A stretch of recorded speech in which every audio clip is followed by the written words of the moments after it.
Welcome to the Velvet Myth. My name is Adam, and it's so lovely to have your company. Thanks for tuning in. It's my great privilege to be the voice that you listen to as you go to sleep tonight.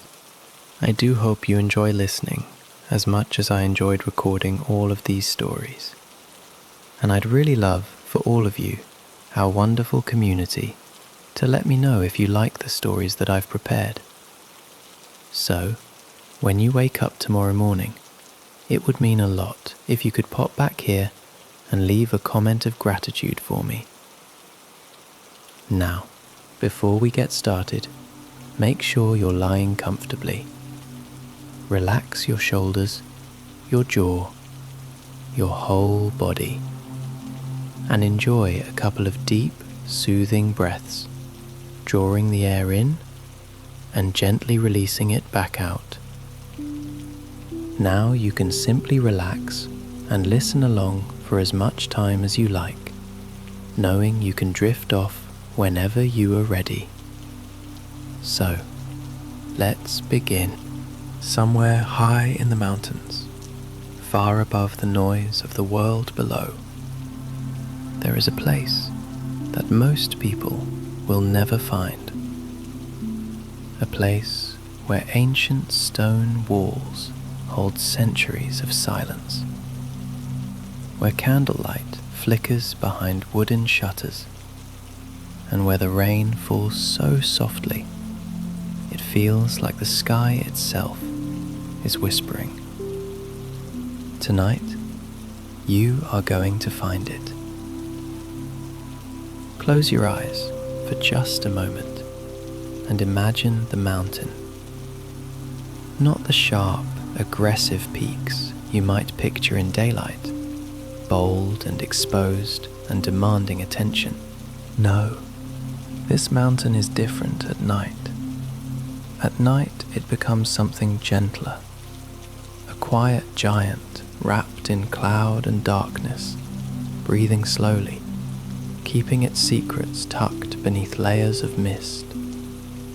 And there, somewhere near the top, something is glowing, a warm amber light, barely visible through the rain and the low-hanging clouds, steady and patient and waiting. You noticed it a long time ago, that distant glow, and something in you, something deeper than curiosity, something closer to recognition, made you want to move toward it. So here you are, on the mountain path, moving upward through the night. The path beneath your feet is narrow and smooth from centuries of use. Generations of travelers have walked this same route, pilgrims and wanderers, and people who simply needed somewhere quiet to go. The stones are damp beneath each step, glistening faintly in the darkness, and the sound your footsteps make is soft, almost apologetic, as if the mountain asks for silence, and you are happy to give it. The rain is falling now, not in heavy sheets, not with any urgency or drama, just a slow, steady rain, the kind that seems to have always been here and always will be. It lands on your shoulders in the gentlest way, cool and clean, and when you breathe in, the air is filled with the scent of wet earth and pine and something older that you cannot quite name. It is the smell of stone after rain, the smell of moss and deep soil and roots that reach far down into the mountain. It is the smell of somewhere untouched, somewhere that the world has simply passed by and left alone. You breathe it in deeply, and your shoulders drop a little, and some tension you had forgotten you were carrying releases quietly into the night air. Above you, the clouds are low and slow, They drift across the face of the mountain like enormous sleeping creatures, soft and heavy with rain, and they muffle everything, every sound, every sharp edge of the world, until all that remains is a thick and beautiful stillness. You can hear the rain on the leaves of the trees that line the path, a fine, continuous sound, like someone gently running their fingers across paper over and over again, patient and rhythmic and endlessly calming. You can hear the faint trickle of water somewhere nearby, a small stream following its own path down the mountain, completely unbothered by anything at all. And beneath all of it, beneath the rain and the soft footfalls and the distant movement of water, there is silence, a real silence. Not the silence of an empty room that still hums with electricity, not the silence of a city street at 3 a.m. that still vibrates with possibility and threat.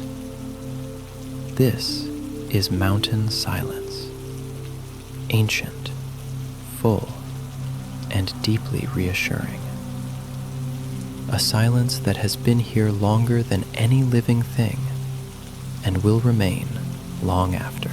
You walk slowly, and you do not mind the slowness. There is no hurry here. The glow ahead grows warmer as you climb, and the path begins to widen slightly. And then you see it. The monastery emerges from the mist in stages, the way something large and important reveals itself, gradually, modestly, as if it has no need to impress. First you see the walls. They are built from stone, enormous flat slabs of grey and amber-flecked granite that have been fitted together with extraordinary care, the kind of care that takes generations to learn. The walls are old, deeply, unmistakably old, and the rain has darkened them to a rich, dark grey that seems almost to absorb the night around them and hold it close. Moss grows in the crevices between the stones, soft and green and very much at home.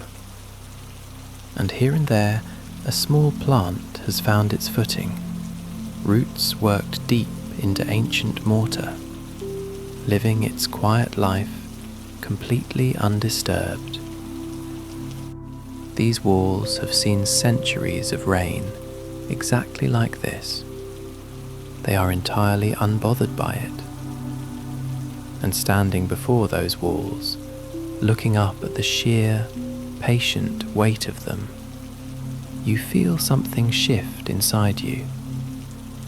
Something that has been tight and vigilant begins to soften, because there is something deeply reassuring about old stone in the rain, about things that have stood through so much and are still standing, calm and solid and utterly unafraid.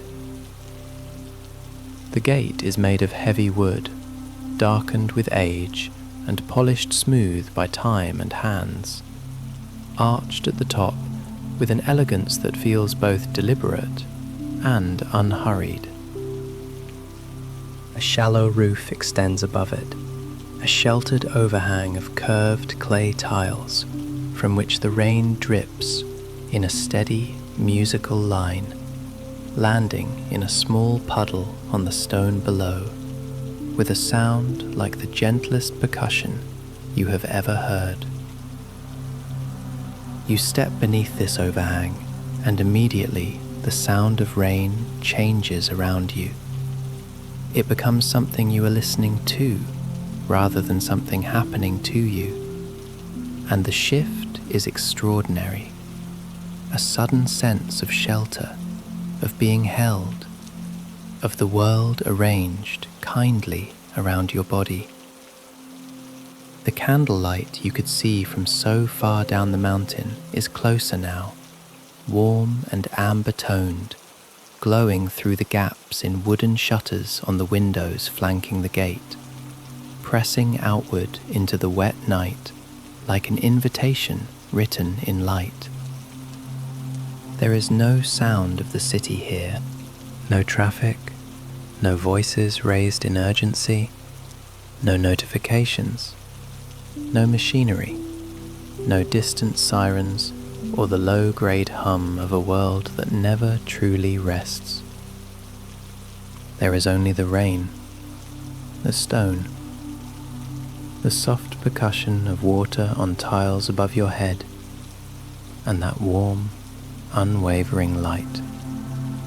This monastery exists in a different relationship with time than the place you came from. Here, time moves the way rain moves down old stone, slowly, inevitably, without resistance and without hurry.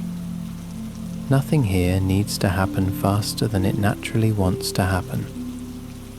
And standing at this gate, beneath the shelter of its ancient wooden overhang, with the rain falling all around you and the mountain wrapped in clouds above, you understand that you have arrived somewhere that is not only safe, but rare. A place where the noise of the ordinary world simply cannot reach. A place where your body is allowed to remember what rest actually feels like. The gate is open, just slightly, and from inside there comes the faintest trace of warmth, the smell of wood smoke, of something gentle and herbal drifting on still air, of stone rooms that have been quietly warm for a very long time. And somewhere deeper inside, so soft you almost wonder if you imagined it, the low resonance of a bell, just once, dissolving into the rain-soaked air like a breath released after a long and tiring day. This is your invitation. Not a grand announcement, not a bright and demanding welcome, just a single bell and an open door and a warmth that has been waiting here patiently for exactly as long as you needed it to wait. You step through the gate, out of the rain and into the monastery, and the rest of the world stays behind. The air inside is different from anything you have felt in a long time. It is warm, not the sharp, artificial warmth of a heater or a vent, but a deep, settled warmth that seems to rise from the stone itself, as though the walls have been absorbing firelight for so many centuries that they simply know how to hold it. You stand for a moment just inside the gate and let that warmth find you. It moves over your face and hands like something gentle and deliberate, and wherever it touches, the cool of the rain retreats, and your muscles, which you did not realize were braced, begin to unknot themselves one by one. Before you, a corridor stretches inward, low and arched and lit by candles. The candles stand in iron holders fixed to the walls at intervals, each one burning quietly and without drama, their small flames barely moving in the still air. The light they cast is amber and unsteady in the most comforting way, not bright enough to startle anything, just bright enough to see by, to feel guided by, to follow. The stone floor beneath your feet is smooth and slightly worn in the center, dipped gently from the passage of countless feet across countless years. Your own footsteps are almost completely silent here. The stone absorbs the sound the way the monastery absorbs everything, quietly, without fuss, as a matter of long practice. The corridor walls are bare stone, and where the candlelight touches them, the granite glimmers faintly, the amber flecks in the rock catching fire and then releasing it again as you move past. High above, the ceiling is made of heavy wooden beams, dark with age, fitted together with the same extraordinary patience as the walls outside. The wood has a smell, dry and faintly sweet, the scent of timber that has been warm and sheltered for generations, that has absorbed incense and candle smoke and the breath of everyone who has ever rested beneath it. You breathe it in slowly. Your breath is already beginning to change in here, deepening, spacing itself out, as though your body recognizes this place as somewhere it is permitted to slow down. From somewhere deeper in the monastery, very faint, very far away, you hear a sound. Low voices, barely above a whisper, moving in the same slow rhythm, the sound of monks at their evening prayers. You cannot make out any words, and you do not need to. The sound is not meant to be understood, it is meant to be felt, and what you feel is something ancient and steady and completely unconcerned with urgency. It is the sound of people doing something they have done every evening for their entire lives. And what they do is simply this. They are still, and they are present, and they are at peace. The sound reaches you softly, and then fades, carried away down another passage, and you are left again in the near silence of the corridor. Ahead, a doorway opens into a small room, and you step inside.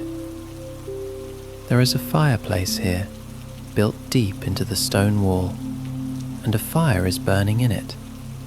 Not roaring, not crackling dramatically, just burning low and steady, feeding on a few thick logs that will last the whole night through.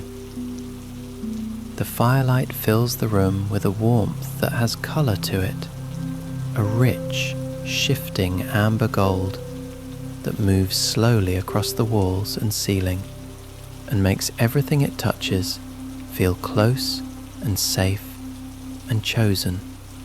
Beside the fire, a wooden table holds a clay pot and a simple cup.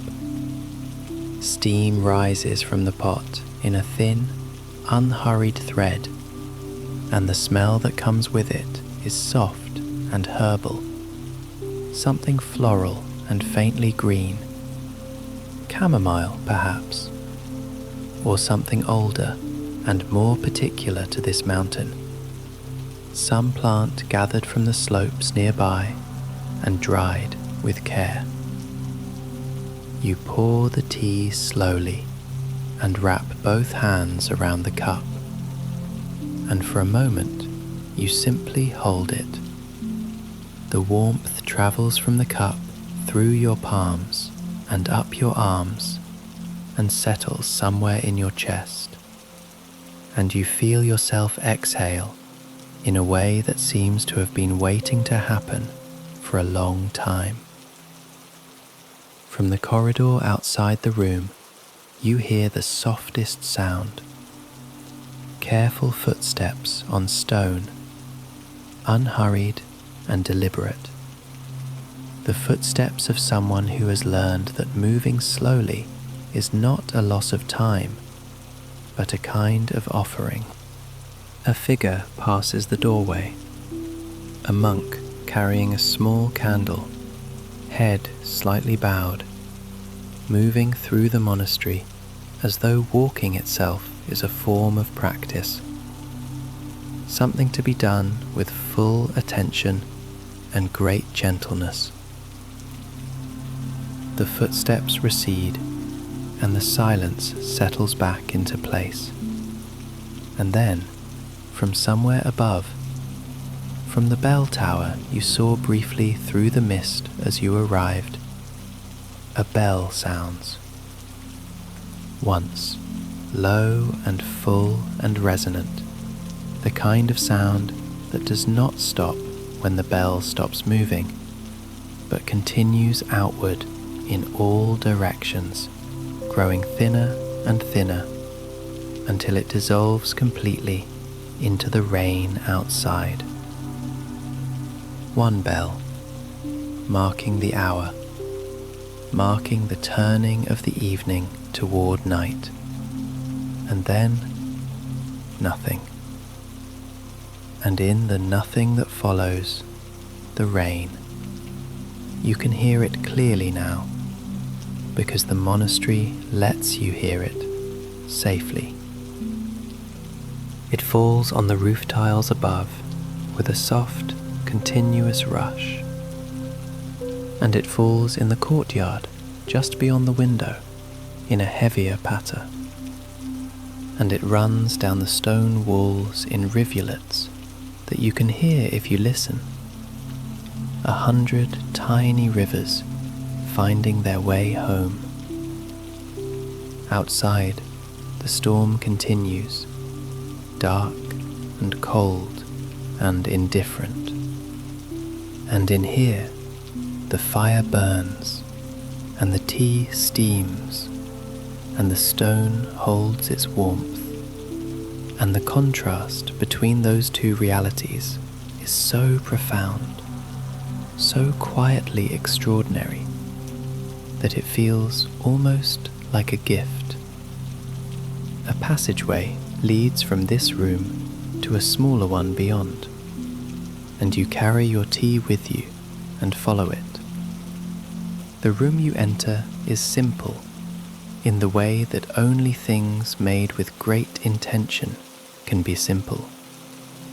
A low bed against the stone wall, fitted with a mattress and covered with thick wool blankets in a deep natural grey, folded back as though they were expecting you. A single candle on the windowsill, its flame barely trembling. A small wooden shelf, and above it, the faint scent of incense, something resinous and quiet, already fading into the air, the last trace of an evening ritual now complete. The rain taps gently against the glass of the window, and through it, the night outside is dark and shapeless and utterly beyond concern. You set down your cup. The wool blankets are heavy and warm and smell of clean mountain air, and when you draw them close, they settle around you with a soft, complete weight, the kind of weight that says you do not need to hold anything up anymore. The candle on the windowsill throws a small golden circle on the ceiling. The rain continues, steady and near. The fire in the next room sends its warmth through the stone like a slow tide, and the monastery breathes around you, patient, ancient, deeply quiet, keeping everything outside exactly where it belongs. You lie there for a moment, simply feeling the bed receive your weight. The mattress gives just enough to cradle you and then holds you, steady and sure, as if it has been waiting all day to do exactly this. The wool blankets are a little cool at first where they touch your skin, then quickly grow warm, responding to you, learning your shape. You draw them a little closer, tucking them under your chin, wrapping them softly around your shoulders, and you feel the day outside finally begin to loosen its grip. The rain is the first thing you notice as everything else begins to quiet. It is still there, constant and calm, an unbroken river of sound flowing over the roof tiles, down the stone walls, across the courtyard. It is not a storm to be endured anymore. It is a lullaby, a sheltering curtain between you and the world. Each drop that lands on the roof above becomes part of a single, gentle hush. And that hush seems to lean down over the monastery, over your small room, over your bed, until it is all around you, like another blanket, soft and encompassing and kind. Your breath begins to fall into rhythm with it, without you trying. In, out. Rain on the roof, rain in the courtyard. In, out. Your chest rises easily, then settles again, and the space between each breath grows just a little wider, a little more relaxed, as if time itself were stretching out to give you room. The candle on the windowsill burns low and modest, its small flame steady and slow. You can sense, even with your eyes closed, the faint pulse of its light touching the stone, then withdrawing, touching, withdrawing, like a tide of gold and shadow. The air around you is dim and soft, the edges of the room already beginning to blur, as though the night were gently erasing sharpness from everything it touches. Beyond the walls, far above the roof where the rain is falling, a bell sounds again, just once, a low, rounded note that rolls out over the mountain and down into the courtyards and corridors until it finds its way to you. The sound arrives softened by distance and stone and weather, a deep, quiet tone that fills the room and then thins, thinning, thinning, until it disappears into the constant whisper of rain. As it fades, you feel something inside you fade with it. The last patterns of the day, the last thoughts that have been circling without answer, the last small frictions you have been carrying in your shoulders and jaw. The bell takes them with it as it disappears, and in the space where they were, there is only the sound of your breathing. In, out. Blanket against your cheek, the faint tang of cooled tea still on your tongue, the gentle weight of the monastery's warmth pressing through the stone. You notice how heavy your body feels now, in the best and safest way. Your legs sink into the mattress. Your feet grow warm where they rest close together, wrapped in wool. Your arms have nothing to do and nowhere to go, and so they rest exactly where they are, softened, unneeded, completely forgiven for every effort they have made today. Your hands are quiet, fingers unclenched, palms easy and open, as if even in sleep they are ready to let go. In the next room, the fire burns lower, but its presence does not lessen. Its heat is not something you see so much as something you feel. A slow, steady tide of warmth that moves through stone and air and blanket, reaching you where you lie, wordless and reassuring. It tells you, without saying anything at all, that it will keep burning as long as you need it to, that the night will be tended, watched, cared for, even as you drift beyond the edges of it. You take another breath. In, out. Nothing to do, nothing to fix, nothing to remember. The monastery itself seems to be breathing with you now. The ancient beams overhead, the thick walls, the worn stones of the floor, all of it holding still in a way that is not rigid, but deeply, generously at rest. This is a place that has practiced being quiet for centuries, a place that has learned, slowly and patiently, how to keep watch while others sleep. Time here does not rush past you, it opens around you. The hours of the night stretch wide and soft, like dark, welcoming fields, with no fences and no deadlines, only the promise that you may wander as slowly as you like, or not wander at all. The rain continues, unchanged, as if it has been falling since long before you arrived, and will go on falling long after you have forgotten to listen.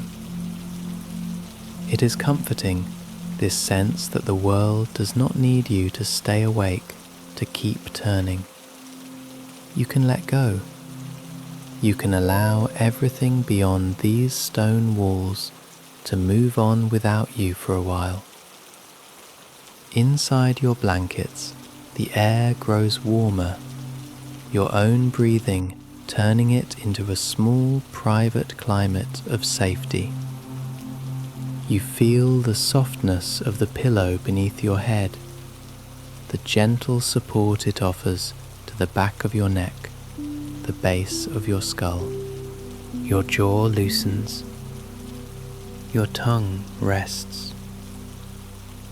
Your eyes, whether open or already closing, grow heavier at the edges, as if tiny grains of sleep were quietly gathering along your lashes. Above the rain, so faint you almost miss it, the bell sounds once more, not to call you to anything, not to remind you of any duty, just a single distant note, like a hand raised in blessing over the night. The sound reaches you as you lie there, quiet and warm, and then drifts away again, leaving behind a silence that is even deeper than before. In that silence, your thoughts begin to thin out, like mist dissolving in morning light. They come slower, less insistent. They trail off before they finish, their edges softening until they no longer need to be followed. You notice instead the small, repeating things, the regular rise and fall of your chest, the gentle press of the blanket at your shoulders, the cool touch of the air on the tip of your nose, the endless, soothing pattern of rain against stone, rain against tile, rain against glass. Each detail a quiet, steadying thread, weaving together a cocoon of calm around you. There is no story you have to follow now, no path you have to walk down. You have already arrived. The monastery holds the night. The rain keeps its rhythm. The bells have given their blessing. All that remains is this soft, deep heaviness, drawing you down towards sleep. Allow your body to sink fully into the bed. Let your thoughts grow dim and distant. Let the sound of the rain and the echo of the bells carry you where you need to go. You are safe here. You are warm. You can rest now. If sleep comes, welcome it. If it lingers at the edge for a while, simply stay with your breath, with the blankets, with the rain, and let yourself drift. Whenever you are ready, let go and fall gently, effortlessly into deep, peaceful sleep.